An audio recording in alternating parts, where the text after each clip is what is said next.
There is good news in what we're seeing, that what we have done and what we are doing is actually working and it's making a difference. We took dramatic actions in this state. New York Pause program that closed down schools, businesses, social distancing, and it's working. It is flattening the curve, and we see that again today. So far, meaning what? Meaning that curve is flattening because we are flattening the curve by what we are doing. If we stop what we are doing, you will see that curve change. That curve is purely a function of what we do day in and day out. But right now it's flattening. The number of patients hospitalized is down. And again, we don't look at just day-to-day data. You look at the 3-day trend, but that number is down. The 3-day average trend is also down.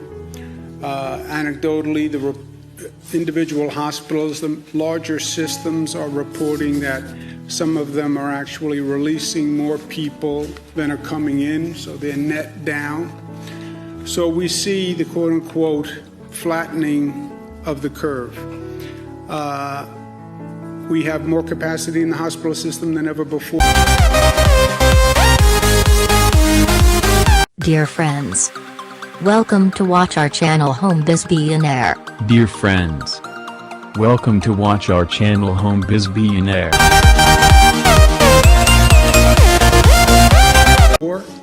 So we've had more capacity in that system to absorb more people. The sharing of equipment, which has been really one of the beautiful, cooperative, generous acts among different partners in the healthcare system, has worked. If the hospitalization rate keeps decreasing the way it is now, then the system should stabilize over these next couple of weeks, which will minimize the need for overflow on the system that we have built in at Javits and at the USNS Comfort. So that is all good news. There's a big caution sign. That's if we continue doing what we're doing. If we continue doing what we're doing. We are flattening the curve because we are rigorous about social distancing, etc. So if we continue doing what we're doing, then we believe the curve will continue to flatten. But it's not a time to get complacent. It's not a time to do anything different than we have been doing. Remember what happened in Italy when the entire healthcare system became overrun? So we have to remain diligent. We have to remain disciplined going forward. But there's no doubt that we are now bending the curve, and there's no doubt that we can't stop doing what we're doing. That's the good news. The bad news isn't just bad. The bad news is actually terrible. Highest single-day death toll yet, 779 people. When you look at the numbers on the death toll, it has been going steadily up, and it reached a new height yesterday. The number of deaths, as a matter of fact, the number of deaths will continue to rise as those hospitalized for a longer period of time pass away. The longer you are on a ventilator, the less likely you will come off the ventilator. Dr. Fauci spoke to me about this, and he was 100% right.